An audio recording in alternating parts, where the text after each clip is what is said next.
옆에 계신 분들과 우리 함께 인사하겠습니다. 예수님의 이름으로 축복합니다.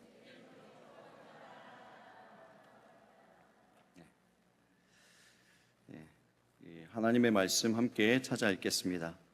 오늘 하나님께서 우리에게 주시는 말씀 잠언 1장 1절에서 6절까지의 말씀입니다. 괜찮으시면 잠깐 자리에서 일어나셔서 한 목소리로 우리 같이 합독하도록 하겠습니다. 잠언 1장 1절에서 6절까지의 말씀입니다.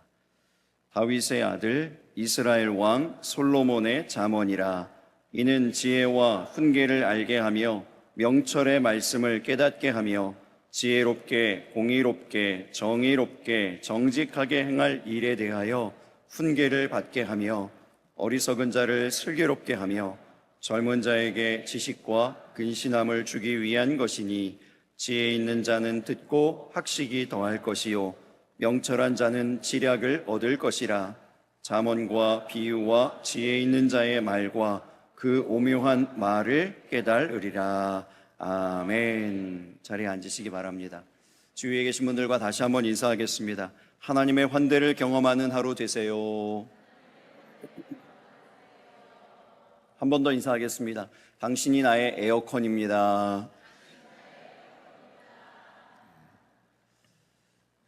AI에게 영적인 조언을 구해보신 적이 있으신가요? 영적인 질문을 해보신 적이요? 제가 AI에게 이제 그런 질문을 해봤습니다. 사람들이 어떠한 영적인 조언을 많이 구하니? 이렇게 물어봤더니 AI가 이렇게 대답합니다. 하나님은 왜 내 기도에 응답하지 않으실까? 이런 것을 AI에게 물어본대요. 여러분도 궁금하십니까? AI가 뭐라고 대답을 할까요?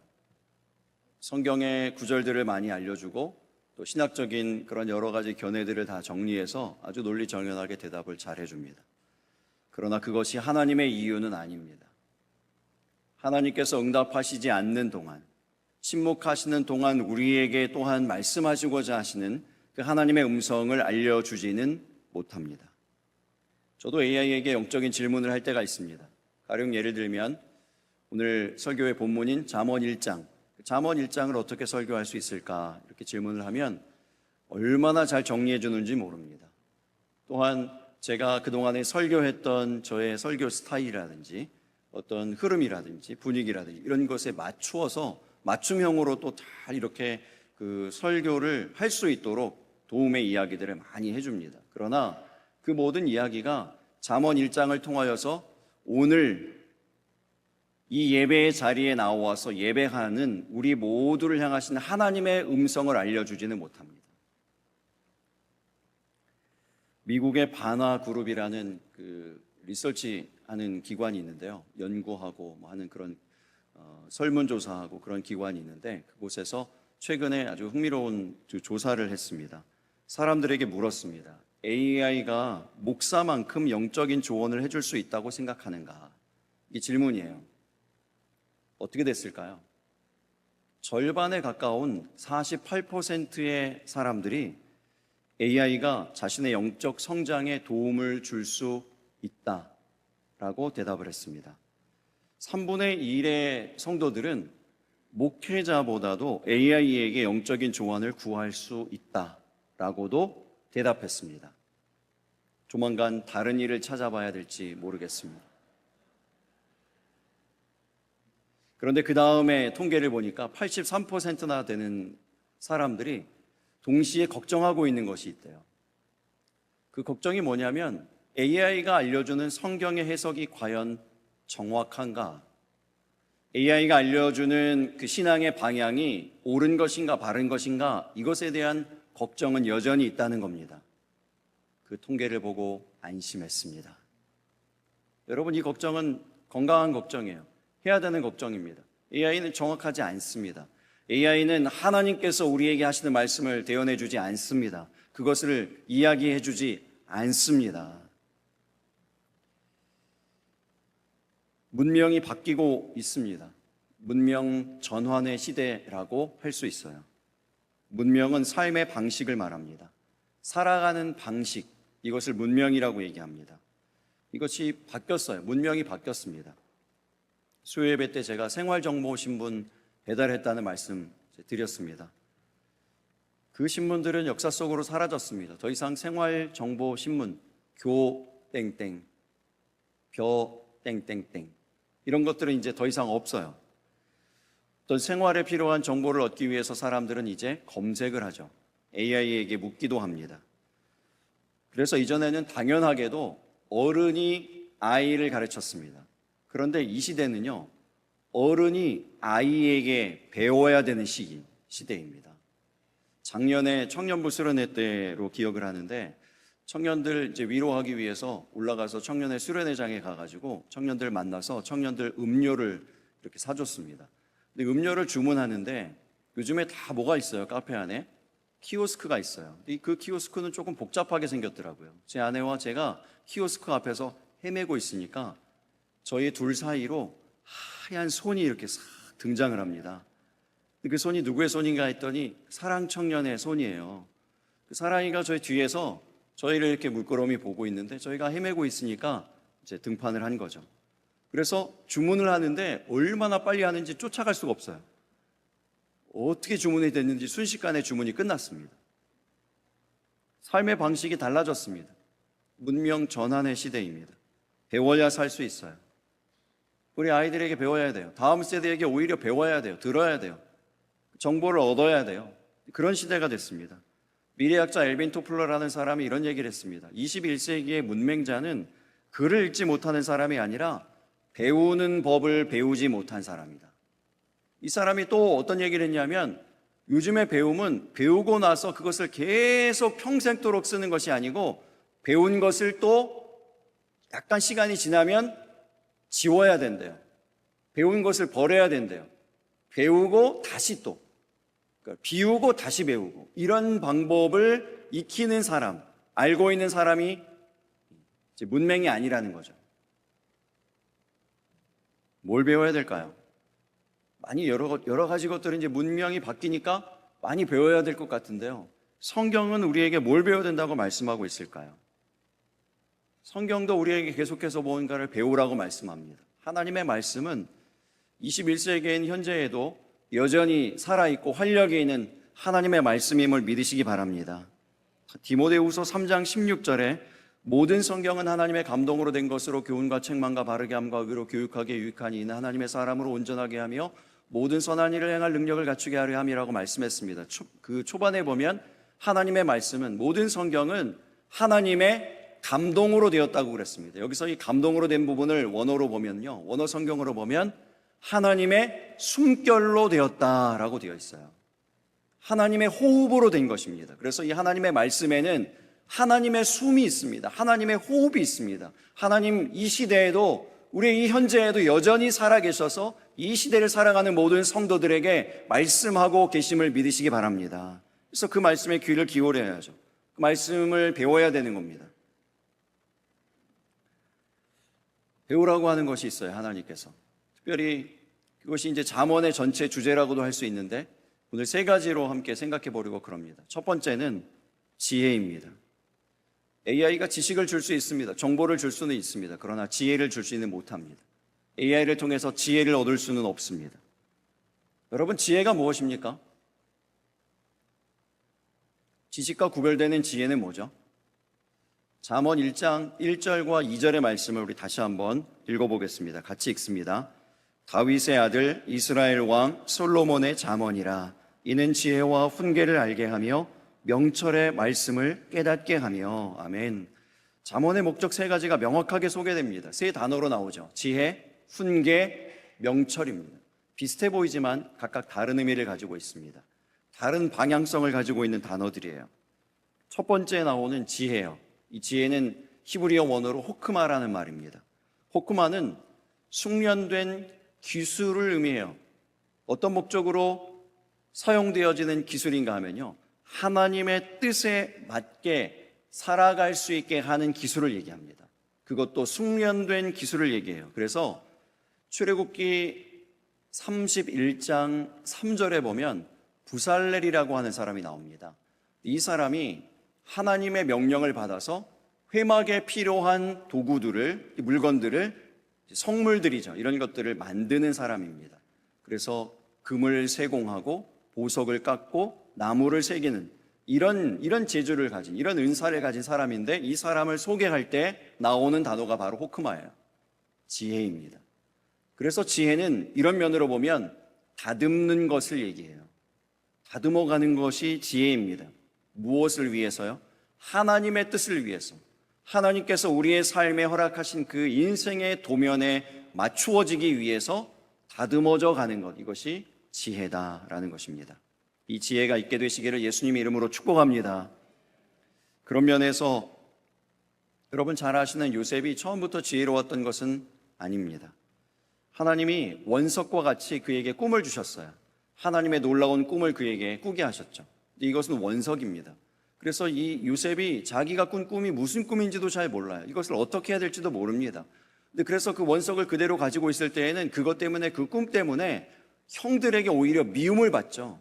형들이 요셉을 그 꿈 때문에 미워합니다. 미워해요. 여러분, 이 창세기 37장의 이야기가 2026년도를 살아가는, 현재를 살아가는 이 시대의 요셉들에게도 똑같이 일어납니다.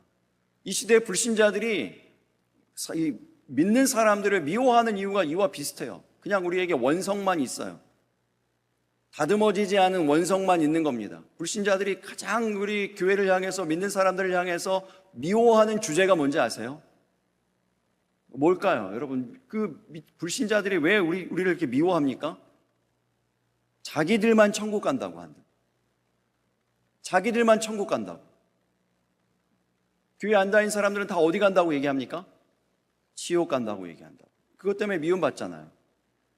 근데 거기서 더 그것만 가지고 미워하는 게 아니고, 세상에서 어떻게 살든지 어떤 삶을 살았는지와 상관없이 예수 믿기만 하면, 교회 다니기만 하면 천국 간다고 하니 그것 때문에 미운 거예요. 그것 때문에 받아들여지지가 않아요. 이해가 안 되니까 미운 겁니다. 미운 거예요.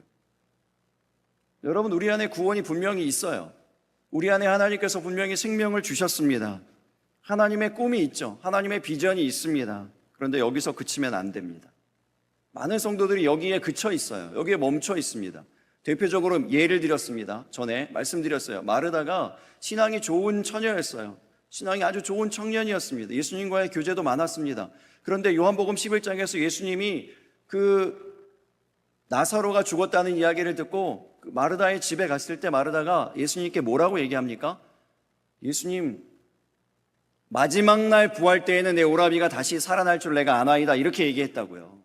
이 얘기가 무슨 얘기입니까? 기대가 없어요. 구원 이외의 기대가 없다는 얘기입니다. 나는 구원받은 것으로 됐습니다. 마지막 날 그때 구원 받겠죠. 천국은 가겠죠. 예수 믿으니까요. 교회 다니니까요. 거기에 다 멈춰 있다는 것이죠. 우리의 믿음들이 거기에 다 멈춰 있습니다.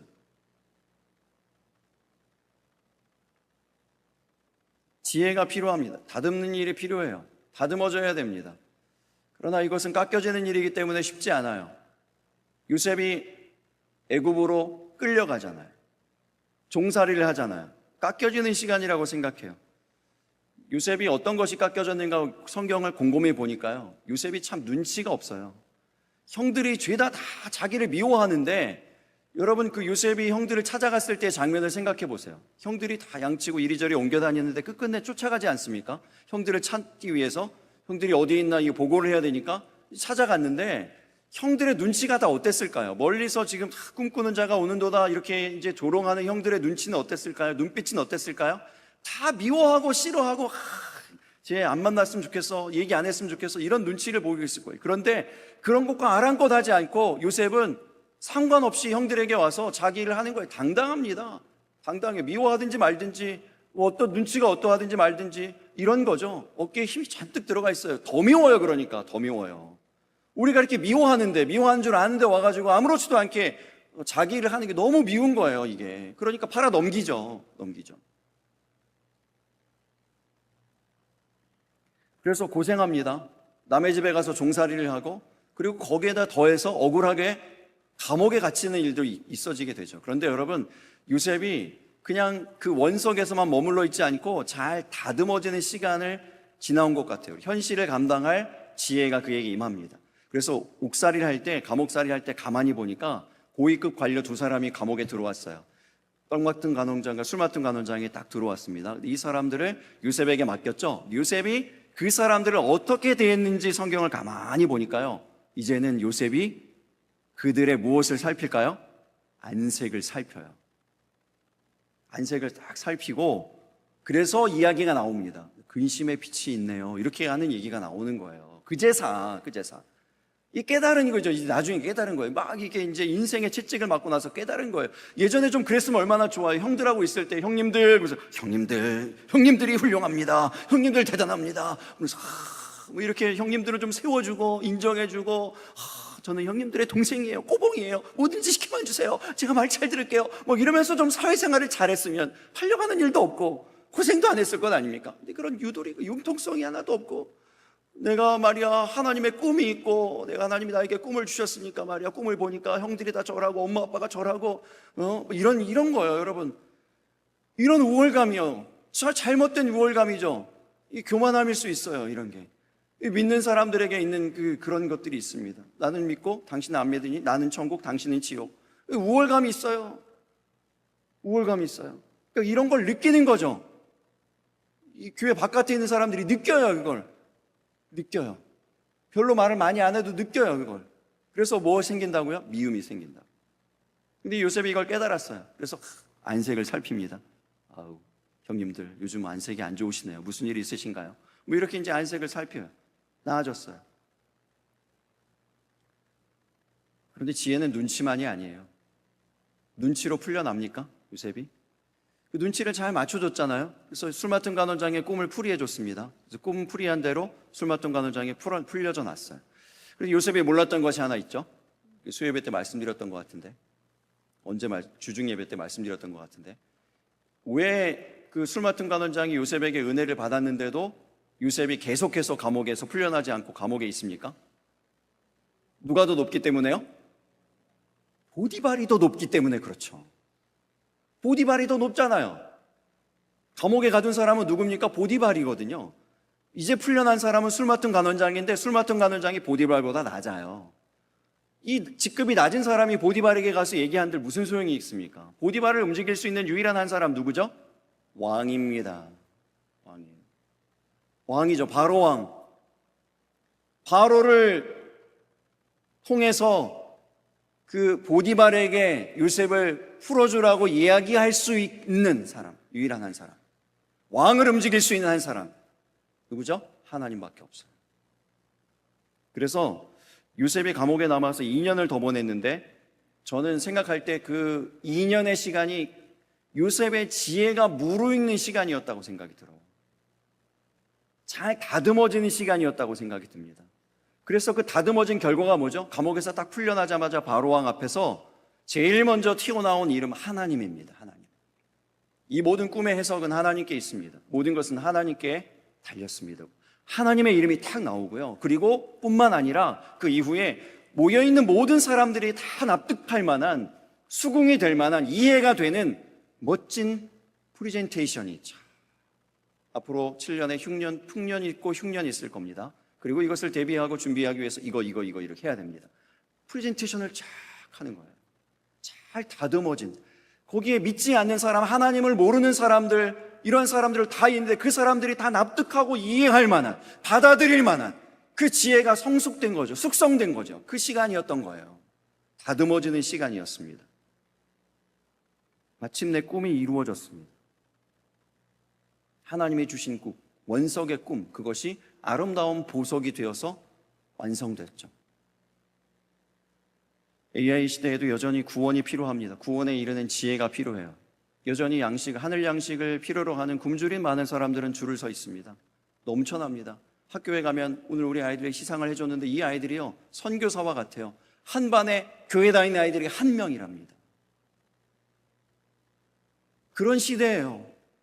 굶주려 죽어가는 시대입니다. 그러한 사람들에게 무엇을 줘야 되겠습니까? 다듬어진 지혜를 줘야 돼요. 원석 가지고는 안 돼요. 그것 가지고는 미움만 산다니까요. 미워하든지 말든지 우리만 잘 믿으면 돼요. 여러분, 이렇게 사시겠습니까? 그들에게 정말 구원을 주려면요, 우리의 주어진 원석, 우리에게 주어진 구원, 우리에게 주어진 생명, 복음, 이런 것들이 잘 다듬어줘야 돼요. 다듬어지는 지혜가 있게 되시기를 예수님의 이름으로 축복합니다. 어떻게 다듬을 수 있을까요? 그래서 그 다음에 나오는 것이 훈계예요. 훈계. 지혜의 훈계 명철 이랬잖아요. 훈계입니다. 본문 3절 4절의 말씀을 다시 한번 읽어보겠습니다. 같이 읽습니다. 지혜롭게 공의롭게 정의롭게 정직하게 행할 일에 대하여 훈계를 받게 하며 어리석은 자를 슬기롭게 하며 젊은 자에게 지식과 근신함을 주기 위한 것이니. 훈계를 통해서 어떻게 된다고요? 지혜롭게 공의롭게 정의롭게 정직하게 되고 슬기롭게 되고 지식을 얻게 되고 근신함을 얻게 되어진다, 이렇게 말씀합니다. 훈계라는 말은 히브리어로 무사르라는 말입니다. 무사르는 잘못을 고치고 옳은 삶을 몸에 익히는 사랑의 훈련, 이런 뜻이에요. 지난번 수련회 때 성경 암송하고 밥을 먹었습니다. 기억나세요?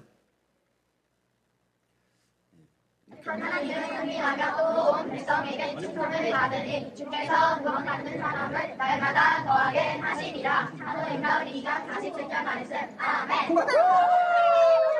구원 받는 사람을 날마다 더하게 하시리라. 사도행전 2장 47절 말씀. 아멘. 제가 생각하는 은혜는 다른 데 있는데요, 수련회에서 밥이 너무 맛있었어요. 이게 은혜예요. 밥이 맛이 없었으면은 내가 암송 안 하고 말지 그러면서 밥을 포기하시는 분들도 있었을 텐데, 밥이 끼니마다 너무 맛있으니까 어떻게 해서든지 막 암송해가지고 드시려는 분들이 이렇게 있지 않았나, 이런 생각이 들어요. 각 가정에서도 이런 일들이 계속 일어나게 되기를 예수님의 이름으로 축복합니다. 밥 먹기 전에 이렇게 애들이 모여가지고 온 가족이 모여가지고 암송하고 막 웅성웅성 암송하고 막 이렇게 밥을 먹고, 얼마나 이 복된 모습입니까? 근데 아직은 훈련이 많이 안 됐나 봐요. 이번에 성경 암송도 있었는데 우리 교회 아이들은 한 명도 상을 못 받았습니다. 암송 훈련뿐만 아니라 영적인 훈련들 우리가 계속 해야 되는데, 어떤 훈련들 여러분 하고 계시나요? 여러분 영적 성장을 위해서 여러분들에게 어떤 훈련이 있으십니까? 우리 어떤 훈련 받아야 될까요? 특별히 이 시대에요, 문명이 전환되어지고 있는, 문명이 아주 크게 발전하고 있는 이 시대 가운데서 우리는 어떤 것을 훈련해야 되겠습니까? 우리의 영, 우리의 신앙을 위해, 우리의 믿음을 위해서 어떤 것을 훈련해야 될까요? 거룩성의 훈련을 하시기 바랍니다. 무엇으로 훈련할 수 있죠? 예배입니다. 예배 훈련이에요. 예배를 통해서, 말씀을 통해서, 기도를 통해서. 예배 훈련할 때 우리가 이 땅 가운데서 분리되어진, 구별되어진 하나님의 거룩한 성도로서, 그리스도인으로서 살아갈 수 있게 되어질 줄로 믿습니다. 주일 예배뿐만 아니라 우리 수많은 다른 예배들이 있어요. 그 예배의 목적, 거룩성입니다. 우리가 거룩하게 되어지는 것이 우리 목적이에요. 목표예요. 예배에 나오시기 바랍니다. 그러면 거룩이 훈련되어집니다. 또한 두 번째, 보편성도 우리 훈련해야 돼요. 보편성이 왜 훈련되어야 되는가 하면, 이 보편성은 뭐죠? 다른 사람들에게 전도할 때 훈련되어지는 것인데, 그 전도할 때 다른 사람들을 긍휼히 여기는 마음이 생겨나게 됩니다. 이게 훈련되어져요. 요즘 이 시대는 다 자기예요. 이기적이에요. 자기만 봅니다. 말세에 고통하는 때가 이르러서 첫 번째 나오는 현상이 자기를 사랑하고예요. 두 번째가 돈을 사랑하고거든요. 돈보다 더 누구를 사랑해요? 자기를 사랑해요. 다 이기적으로 자기만 생각하고 살아가는데, 하나님께서 말씀하신 전도의 일들을 감당할 때, 보편성을 훈련할 때, 그렇지 않구나, 하나님이 모두를 사랑하시는구나, 저들에게도 이러한 나와 같은 아픔이 있구나, 힘듦이 있구나, 부침이 있구나, 이런 것들을 알게 되고 훈련되어지는 거죠. 통일성도 여러분 훈련해야 됩니다. 그래서 오늘 예배 마치고 오후에 뭐합니까? 전도예배 모임 하잖아요. 교구 예배만 하다가 우리 소그룹 모임을 하나 더 만든 겁니다. 소그룹 모임을 통해서 하나님이 말씀하셨는데 미처 내가 놓친 것, 우리 그룹원 중에서, 우리의 그 전도회 그 전도 회원 중에서 한 명이 내가 미처 듣지 못했던 하나님의 음성을 대언해 줄 수도 있습니다. 그 은혜를 나누어 줄 때요, 말씀 묵상한 걸 나누어 줄 때요, 이런 훈련들이요. 그래서 하나 되어지는 훈련, 그 소그룹을 통해서 우리의 신앙이 성장하는 훈련, 이런 훈련들이 우리 가운데 있게 되기를 예수님 이름으로 축복합니다. 4절의 말씀에 특별히 이런 말씀을 했어요. 4절 말씀만 우리 다시 읽어볼까요? 어리석은 자를 슬기롭게 하며 젊은 자에게 지식과 근신함을 주기 위한 것이니. 근신함이 뭘까요? 조심한 것이 아니에요. 조심성을 의미하는 게 아닙니다. 근신함의 진짜 의미는 분별입니다. 분별. 속지 않는 힘. 이 시대에 정말 이 속지 않는 힘이 필요하죠. 유혹을 알아보는 눈입니다. 사람을 읽는 지혜, 시대를 읽는 통찰력, 이런 것들을 얘기하는 거예요.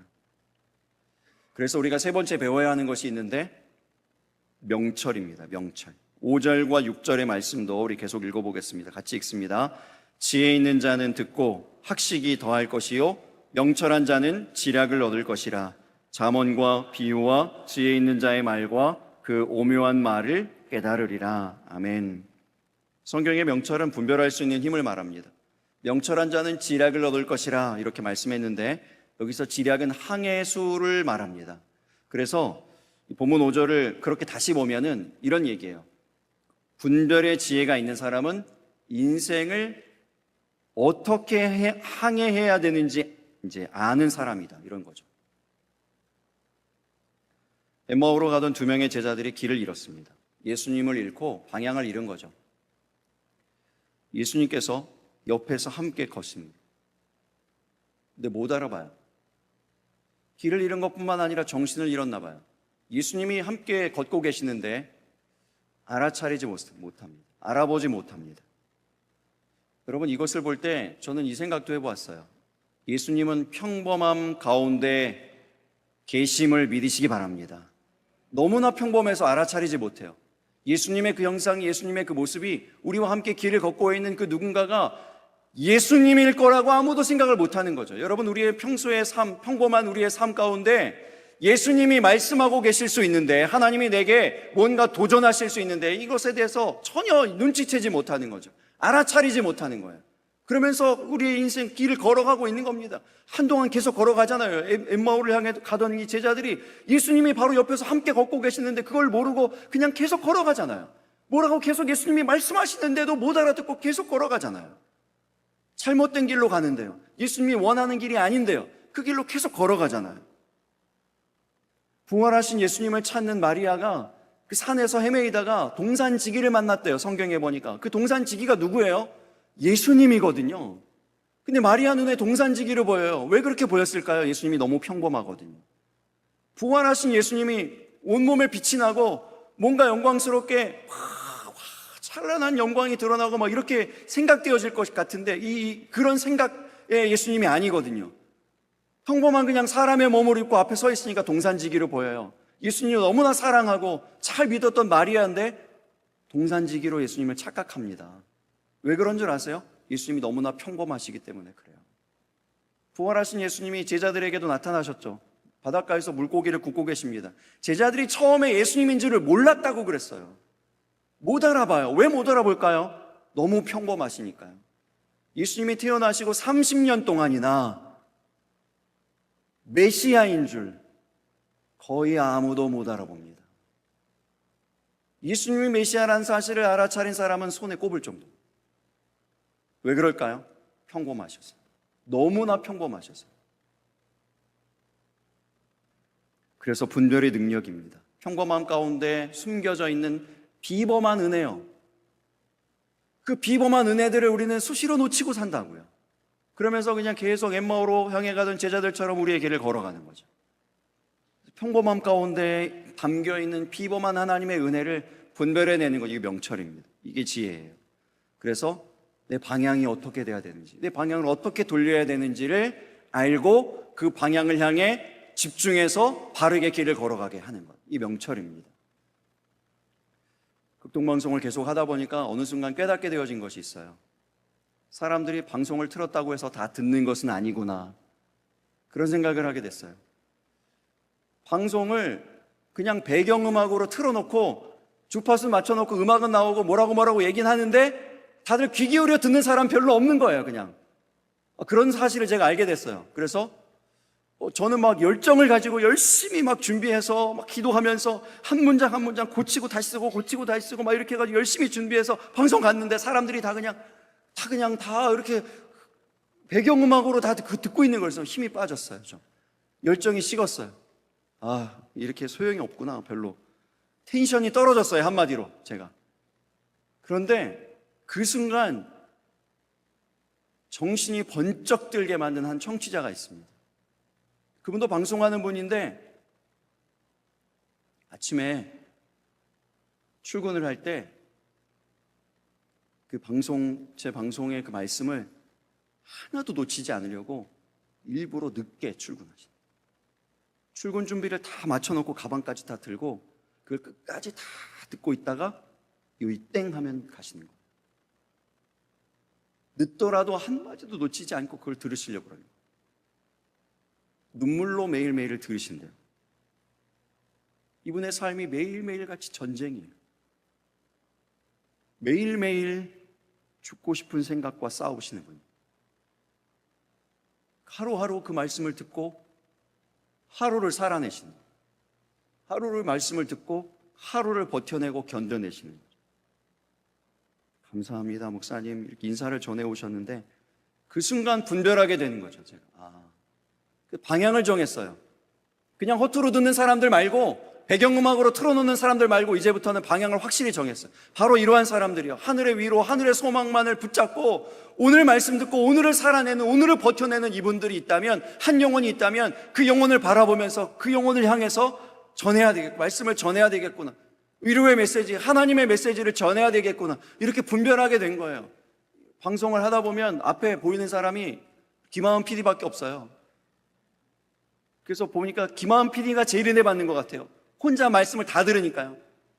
그러니까 막 울고불고 난리예요, 혼자. 방송엔 다 안 나오는데. 근데 저는 사실은 보이지 않지만 보이지 않는 곳에서 눈물을 훔치면서 듣고 있는 정말 절박하고 간절하게 그 말씀을 사모하는 그 영혼들을 보이는 거죠. 그분들을 위해서 이 말씀을 준비하고 전해야 되겠다, 이렇게 생각이 들은 거예요. 방향이 정해졌어요. 그래서 어쨌든 계속 제 말씀이 위로하는 거예요. 어찌됐든지 위로하고, 어찌됐든지 살려내고, 어찌됐든지 격려해서 하나님의 복음이 들어가서 오늘 하루를 살아내실 수 있도록 해야 되겠구나, 이렇게 생각이 든 거예요. 광야에서 채우리라 라는 이 책을 보니까요, 그 책이 이제 단숨에 읽었어요. 너무 은혜가 돼가지고 단숨에 이 책을 읽게 됐는데, 대만 선교의 이야기입니다. 대만 선교하시는 선교사님, 지금은 이제 한국에서 목회를 하시는데 대만 선교하실 때의 이야기인데요, 대만이 선교하기가 무척 어렵더군요. 특별히 이제 이분이 선교하신 지역은 농촌이에요. 농촌에서 수년 동안을 선교하고 복음을 전하고 애를 쓰셨는데 열매가 한 명도 없어요. 한 명도 주께로 돌아오질 않아요. 너무나 힘드시죠. 지치죠. 악풀보다 더 심한 게 무풀이래요. 무반응이에요. 무반응. 너무 힘든 거예요. 여러분, 무풀에 여러분 좀 찔리지 않으세요? 네, 무풀. 악풀이라도 좋으니 문자를 보내주시기를 부탁드립니다. 무풀이에요, 무풀. 몇 년 동안 무풀이에요. 이 선교사님 너무 지쳐가지고 하나님께 눈물로 기도하는데 하나님이 어느 날 그러시더래요. 최 목사야, 그냥 제가 제 이름 넣은 거예요. 최 목사야, 내가 어떻게 주를 위해서 살고자 몸부림을 치면서 애를 쓰면서 분별하는지 내가 잘 알겠다. 그런데 왜 너는 나를 위해 죽으려고 하지?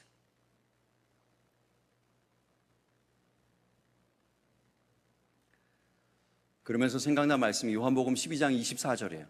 내가 진실로 진실로 너희에게 이르노니 한 알의 밀이 땅에 떨어져 죽지 아니하면 한 알 그대로 있고 죽으면 많은 열매를 맺느니라.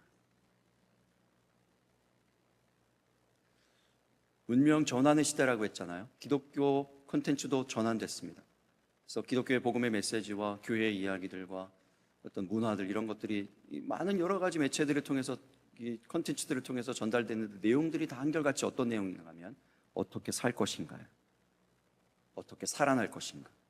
어떻게 살려낼 것인가? 어떻게 살아남을 것인가? 어떻게 잘 될 수 있을까? 어떻게 잘 살 수 있을까? 이런 내용들이, 어디를 보아도 어떻게 죽을 것인가에 대한 이야기는 없어요. 왜 그럴까요? 인기가 없거든요.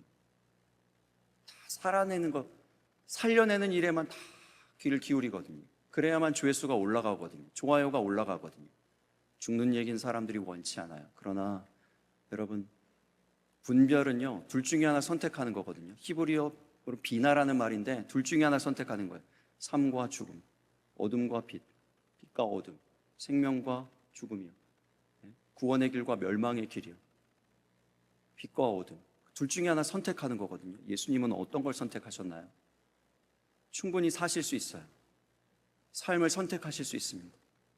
바울과 실라가 감옥 문이 열려졌을 때 모든 것이 묶인 것이 다 풀어지고 다 풀어졌어요. 자유하게 됐습니다. 삶이 앞에 있어요. 삶을 선택하지 않고 그대로 그 자리에 남아 있습니다. 예수님이 똑같이 삶을 선택하지 않으시고 십자가를 선택하고 달려 돌아가셨다고, 죽음을 선택하셨습니다.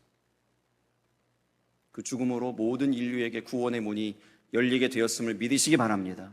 여러분, 분별은 이런 거예요. 두 가지 중에 뭘 선택해야 되겠는가? 죽음을 선택하는 거죠. 가정을 위해서 여러분 기도하시죠. 자녀를 위해서 기도하시죠. 이 지역을 위해서, 이 사회를 위해서, 이 시대를 위해서 여러분 기도하실 줄로 믿습니다. 기도해야 됩니다. 그런데 그 기도할 때 분별이 필요하다고요. 내가 어떻게 살고 남은 어떻게 되는지 상관없고 내가 어떻게 살아나야 될까? 우리 교회만 어떻게 살 수 있을까? 우리 가정만, 나만 이렇게 생각해서는 소망이 없다고요. 하나님의 일들이 이루어지지 않는다고요. 하나님의 지혜가 아니라고요. 우리가 가져야 되는 분별의 지혜는 뭐냐면, 우리가 배워야 되는 것은 뭐냐면, 내가 어떻게 죽을 것인가, 나의 무엇이 죽을 것인가, 나의 어떤 것이 죽어야 우리 가정이 살아나고 우리 교회가 살아나고 이 지역이, 이 사회가, 이 시대가 살아날 것인가. 이게 분별이라고요. 이 예수님이 보여주신 분별이라고요. 여러분이 분별의 지혜를 가지고 이 땅을 보다 정의롭게, 공의롭게, 정직하게 만들어내는 하늘의 미랄들이 되어지시기를 예수님 이름으로 축복합니다. 찬양하고 기도하겠습니다.